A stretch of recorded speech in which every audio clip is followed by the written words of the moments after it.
A'udzubillahiminasyaitonirrajim. Bismillahirrahmanirrahim. Assalamualaikum warahmatullahi wabarakatuh. Hamdan wa syukran lillah, salatan wa salamun ala rasulillah, nabiyya ba'dah. Asyhadu an la ilaha illallah wa asyhadu anna Muhammadan abduhu wa rasuluh. Allahumma shalli ala sayyidina Muhammad wa ala alihi wa sahbihi ajma'in. Allahumma shalli ala Muhammadin tibbil qulub wa dawaiha wa afiyatil abdani wa shifaiha wa nuril absari wa diyaiha wa ala alihi wa sahbihi ajma'in. Subhanaka la ilma lana illa ma 'allamtana innaka antal alimul hakim. Hasbunallahu wa ni'mal wakil, ni'mal maula wa ni'man nasir. Ghufranaka rabbana wa ilaikal masir, wa la haula wa la quwwata illa billahil aliyyil azim. Allah tempat bermunajat, Allah tempat berlindung, Allah tempat berserah diri. Kepada Allah semua zikir kita tujukan, kepada Allah semua amal kita tujukan. Mudah-mudahan Allah menguatkan keikhlasan kita atas semua amal. Diberikan Allah keampunan atas semua dosa-dosa. Diberikan Allah kekuatan kepada kita untuk terus istiqomah pada kebaikan, pada amal soleh. Diberikan Allah kepada kita kemudahan-kemudahan dalam semua hajat, tujuan, cita-cita. Dijauhkan Allah dari mara bahaya. Diberikan Allah keturunan-keturunan mulia dan taat kepada Allah Subhanahu wa taala. Dan insyaallah kita semua adalah orang-orang yang husnul khatimah. Di subuh yang mulia ini, mari kita berdoa sejenak khusus hari ini. Nanti saya sebut wali hajatina, wali niyatina, wali niyatin salihah. Saya ulangi 3 kali. Segala hajat, ya, segala keinginan Bapak Ibu yang ada dalam hati, tidak apa-apa, urusan dunia, urusan amal soleh apa, nanti diniatkan dalam hati. 3 kali kita ucapkan, dikuatkan. Mudah-mudahan atas ikhtiar kita berwasilah pada semua amal soleh kita berwasilah pada amalan-amalan para nabi dan rasul dan para aulia Allah Subhanahu wa taala. Jadi silakan nanti diniatkan dalam hati. Wali hajatina wali niyatina, wali hajatina wali niyatina, wali hajatina wali niyatina, wali niyatin salihah. Sahil lana ya Allah. Al-Fatihah. A'udzubillahi minasyaitonir rajim. Bismillahirrahmanirrahim. Ar-Rahmanir-Rahim.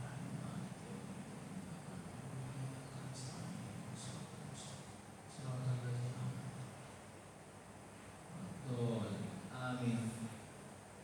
Dan saudara-saudara kita yang sakit disehatkan Allah, anak-anak kita, keluarga kita yang merasa sulit dimudahkan Allah, yang sedang diuji diberikan Allah jalan keluar, yang merasa sempit dilapangkan Allah Subhanahu wa taala, yang terus ingin mendapatkan ilmu yang luas diberikan Allah keluasan ilmu, dan insyaallah kita semua ini mendapatkan manfaat atas semua kehidupan. Salawat dan salam kita lihatkan kepada Rasulullah sallallahu alaihi wasallam. Allahumma shalli ala sayyidina Muhammad wa ala alihi washabbihi ajma'in. Mudah-mudahan kita tetap istiqomah menjadikan Rasulullah sebagai uswatun hasanah. Baik Bapak Ibu yang dirahmati Allah, kemarin itu sepertinya kita lompat dikit, tapi tidak apa-apa, kita ulangi. Muraqabah dalam pemaknaannya belum saya bacakan ya. Kita sudah langsung pada tahapan-tahapannya. Ya, muraqabah kalau kita bicara dari sisi bahasanya itu namanya pengawasan dan pantauan. Makanya muraqabah.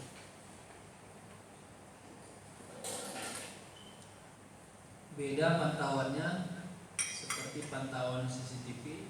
Muraqabah ini adalah pengawasan, bukan CCTV yang muncul secara eksternal, tapi CCTV yang hidup secara internal. Jadi kalau ada CCTV di masjid ini itu kan pengawasan secara eksternal. Nah ini pengawasannya justru CCTV-nya hidup dari dalam diri. Jadi pengawasannya internal. Karena sikap muraqabah ini mencerminkan adanya pengawasan dan pemantauan dari Allah terhadap diri. Nah, jadi kalau kita kesannya dilihat dari luar, maka kalau kita kesannya dilihat dari luar, maka biasanya yang kita perbaiki adalah aspek jasmani saja. Ya. Kalau di luar sana ada orang yang kita sayangi atau kita cintai, maka kita akan berupaya memakai pakaian yang paling cantik supaya begitu keluar rumah dia akan memuji atas kecantikan dan keindahan pakaian. Itu namanya aspek jasmani. Tapi kalau kita bicara muraqabah itu pengawasannya tidak hanya menyentuh pada eksternal, tapi juga menyentuh pada internal. Jadi kalau pakaian dicantikkan, maka akhlak, perilaku, tabiat, amal soleh itu juga dicantikkan. Inilah makanya di sini disebutkan mencerminkan adanya pengawasan dan pemantauan Allah terhadap dirinya. Nah, lalu yang kedua, kepada siapa pemantauan atau CCTV itu diarahkan? Bukan kepada makhluk. Jadi muraqabah ini tidak untuk mencari pujian makhluk. Ya.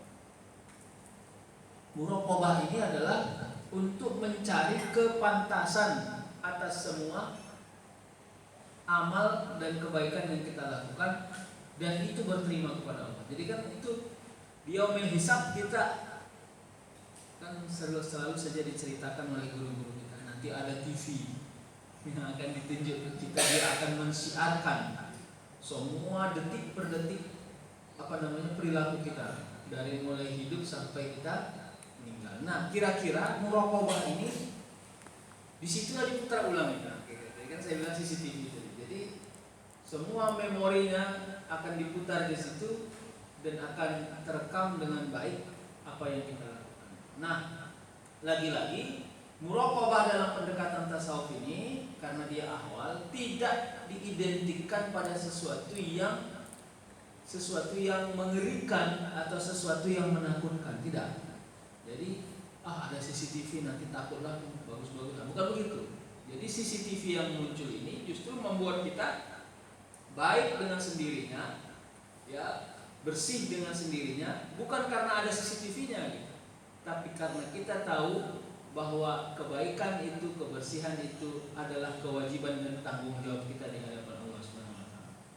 Nah, ini makanya nanti dengan sendirinya CCTV itu tidak lagi berfungsi membuat orang baik, tidak. Jadi gini, kenapa kau baik? Ada CCTV, nanti kelihatan jahat saya malu. Itu masih sebab CCTV maka kita baik. Nanti ini enggak, CCTV itu tidak berfungsi membaikkan orang, tidak. CCTV itu hanya berfungsi mengawasi kebaikan orang. Jadi itu beda dulu itu. Kau jangan mutil kau di masjid itu. Kenapa? CCTV-nya banyak. Kalau tidak ada CCTV, mutil nggak? Mutil. Nah, kira-kira gitu. Jadi kalau kita bicara amal soleh, kenapa Anda soleh? Karena ada CCTV Allah yang selalu mengawasi. Berarti dia sholat masih ada sebab CCTV. Kenapa kau sholat? Karena bagian dari tanggung jawabku kepada Allah Subhanahu wa taala. Berarti sudah mulai melepas kekhawatiran terhadap CCTV-nya Allah Subhanahu wa taala. Jadi sebenarnya ke sana nanti paketannya ini. Jadi bukan karena, makanya tadi saya katakan di awal-awal sudah saya katakan, bukan sebab takut kita kepada Allah, maksudnya takut Allah lihat, bukan, tapi karena rasa kasih sayang dan rasa rindu kita, maka kita membuat sikap selayaknya sikap orang berbaik, sehingga kebaikan itu juga disaksikan oleh pengawasan, oleh CCTV-nya Allah SWT. Maka kalau kita bicara iktibar, kenapa di yaumil hisab kita disebut oleh banyak guru-guru kita akan diberi semacam televisi, lalu kita menonton semua tabiat dan perilaku kita, supaya yang bersaksi atas semua yang kita lakukan itu bukan sesuatu selain dari kita, tapi diri kita sendiri. Oh iya betul, aku gitu dulu kemarin. Oh iya betul, aku gitu lagi. Nah, kalau di persidangan manusia, orang yang bersaksi atas kita kan gitu. Baik saksi dipanggil, mulai dari saksi ahli atau saksi yang langsung melihat. Bisa saja kita bantah kesaksiannya. Kenapa? Karena kesaksiannya bukan datang dari diri kita, tapi datang dari orang lain. Di yaumil hisab yang disuruh bersaksi ya justru diri kita. Tangan kita bersaksi atas semua tabiat kita, mata kita bersaksi atas semua tabiat. Kira-kira gitu.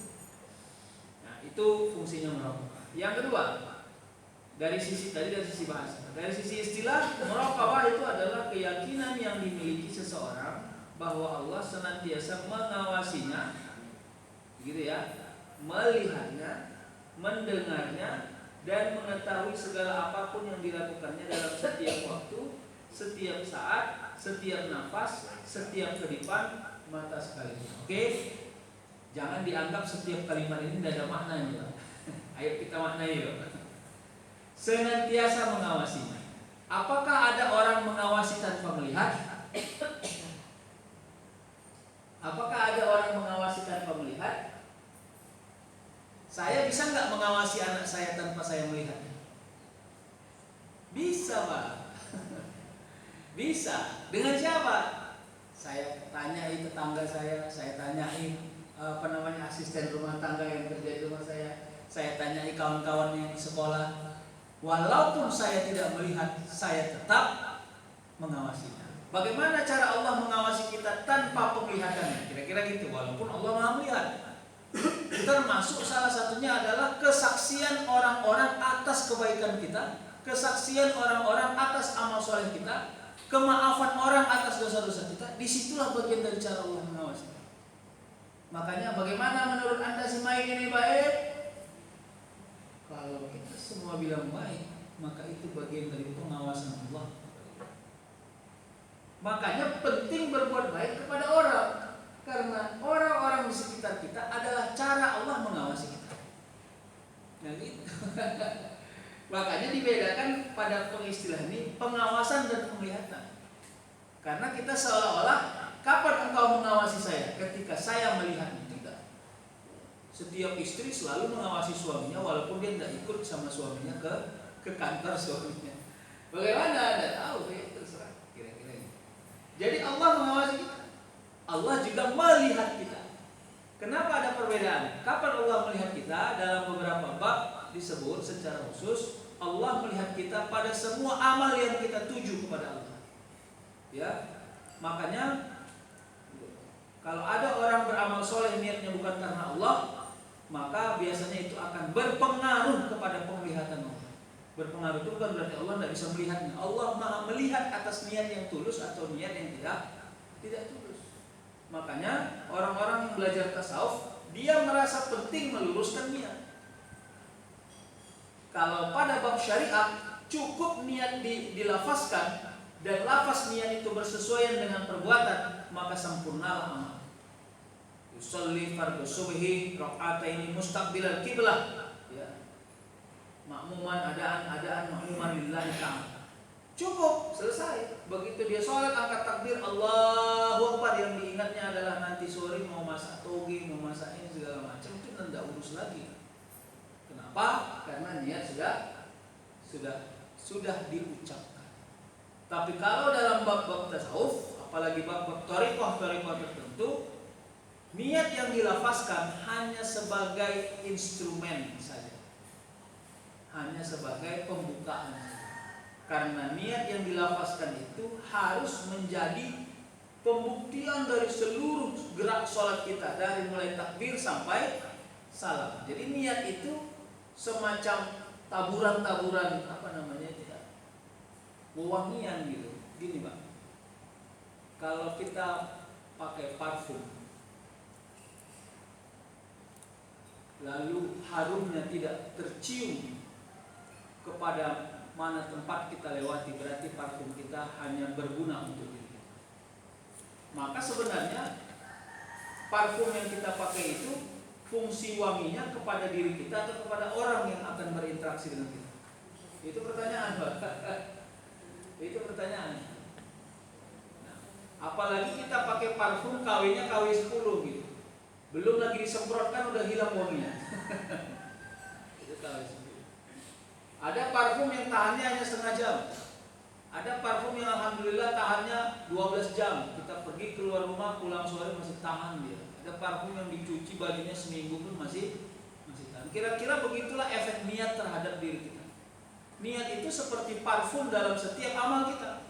Maka kalau niat tidak pernah berhubungan langsung dengan af'al, maka tidak akan pernah ada wewangian semua amal itu. Amal itu tidak terlihat wangi, tidak terlihat indah, hanya terlihat dilaksanakan.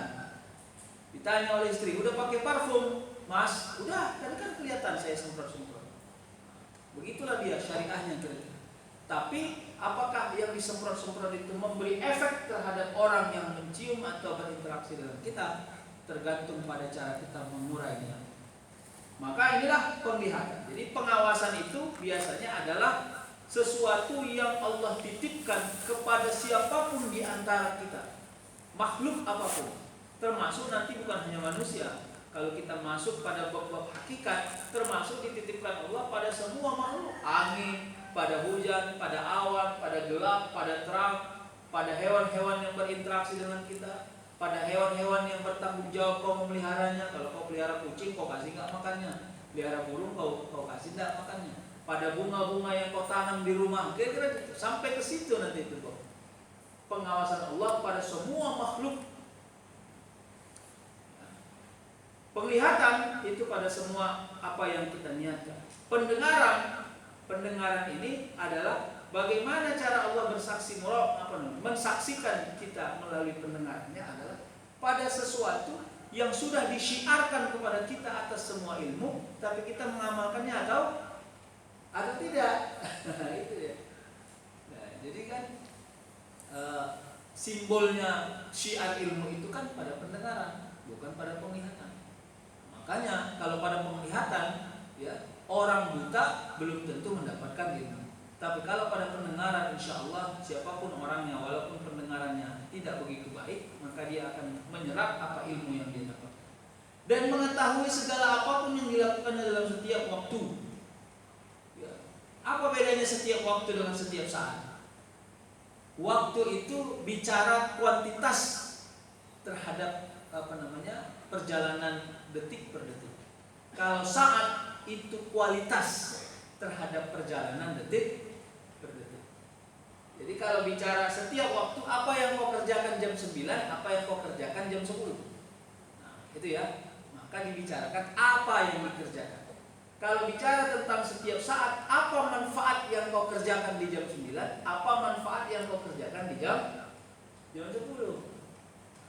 Jadi ini memang agak rigid jadinya. Tapi rigidnya ini nanti akan seseorang akan berusaha mempertemukan gini. Kalau dia sholat duha misalnya, lalu dia berzikir atau membaca Quran, apa hubungan sholat duhanya, zikirnya, membaca Qurannya dengan dirinya? Kebaikan dirinya, prasangka baik dirinya kepada Allah. Lalu nanti pertanyaan berikutnya, dengan interaksi dirinya kepada orang lain. Setelah dia baca Quran, bagus nggak komunikasinya kepada anaknya, kepada istrinya, kepada suaminya, kepada tetangga? Kira-kira gitu. Bagus nggak penjiwaannya terhadap sodakohnya? Bagus nggak penjiwaannya terhadap memaafkan kesalahan orang? Kira-kira gitu. Kalau bagi anak-anak muda misalnya, bagus nggak penguatan pemahamannya terhadap masa depan? Tidak berburuk sangka, tidak pesimis, tidak stagnan, kira-kira gitu. Maka semua amal itu harus berefek kepada kehidupan sosial, tidak boleh tidak. Kalau kita mengamalkan baca Quran setiap maghrib, dianggap itu rutinitas. Rutinitas itu harus membentuk karakter kita. Makanya penting begitu membuka Quran, walaupun tidak paham kita apa yang kita baca, ya Allah, aku membaca Quran ini nikmat, kurasa tenang hatiku. Tapi begitu pun berilah isyarat, ya, ilmu, hikmah. Setiap yang kubaca ini memberi kekuatan kepadaku untuk optimis dalam setiap hidup. Tidak apa-apa. Maka wa nunazzilu minal Quran ma huwa syifa, karena Allah sudah sebut salah satu fungsi Allah turunkan Al-Quran adalah obat. Bukan obat karena kita sakit. Obat itu juga bisa jadi suplemen. Kita kan suka makan suplemen. Tidak sakit tapi dimakan obat itu. Kenapa? Untuk menguatkan imunitas, menguatkan vitamin, menguatkan segala macam. Nah, inilah yang kita lakukan. Nah, oleh karenanya ini mudah-mudahan menjadi kekuatan.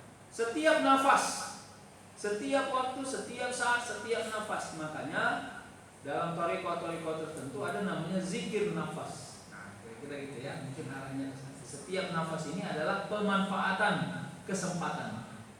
Apa esensi? Apa sebenarnya bukti bahwa Allah sedang beri kita kesempatan? bukti bahwa Allah sedang beri kita kesempatan, kita tetap dikasih bernafas. Bernafas itu yang paling esensial. Atau setiap kedipan mata sekalipun. Baik ya, jadi definisi-definisi banyaklah para ulama mendekatkan muraqabah. Jadi kalau saya istilahkan gini, uniknya tasawuf ini kan gini, bukan dipelajari dulu baru dirasa. Saya kira itu saya ulang lagi. Bukan ilmu yang dipelajari dulu baru dirasa. Tasawuf ini justru sebaliknya, ini ilmu empirik. Dirasa dulu baru dipelajari. Makanya semua teori yang kita pelajari hari ini adalah pengalaman yang sudah dilewati oleh para ulama-ulama, para sufi-sufi berabad-abad yang lalu. Atas pengalaman mereka, mereka tuliskanlah yang mereka rasakan. Maka atas apa yang mereka tuliskan, kita menjadikan itu sebagai thariqah, jalan. Nah, kebetulan jalan itu oleh thariqah-thariqah tertentu dinamai. Ada Naqsabandiyah, ada Khalwatiyah, ada Syatariyah, ya terserah, semua nama-namanya terserah. Nah, kita tidak mencari jalan di antaranya. Kita hanya mencoba meramal-ramal ya, menafsir-nafsir dari semua yang diajarkan oleh ulama-ulama itu. Kira-kira gitu. Pertanyaannya Ustaz, karena dia sifatnya empirical studies, kira-kira gitu, apakah pengalaman yang dirasa oleh para ulama terdahulu harus sama dengan yang kita rasakan setelah kita pelajari? Jawabannya tidak. Nah itulah. Maka ini sedap nih. Bisa jadi, kan kemarin kita sebut, apakah maqam itu hierarkis? Taubat, wara, zuhud, qanaah. Jawabannya dari para ilmu-ilmu yang ada hierarkis.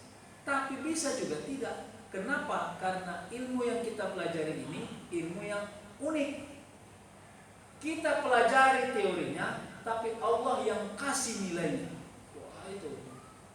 Bisa aja nanti atas izin Allah, ya, beliau ini karena ikut belajar terus, tiba-tiba Allah kuatkan hikmah kepada dirinya menjadi orang yang tinggi ridhonya. Bisa. Padahal mungkin fase zuhud dan fase qanaahnya tidak begitu hierarkis terasa, tidak begitu berjalan secara sistematis. Bisa. Makanya kita minta kepada Allah.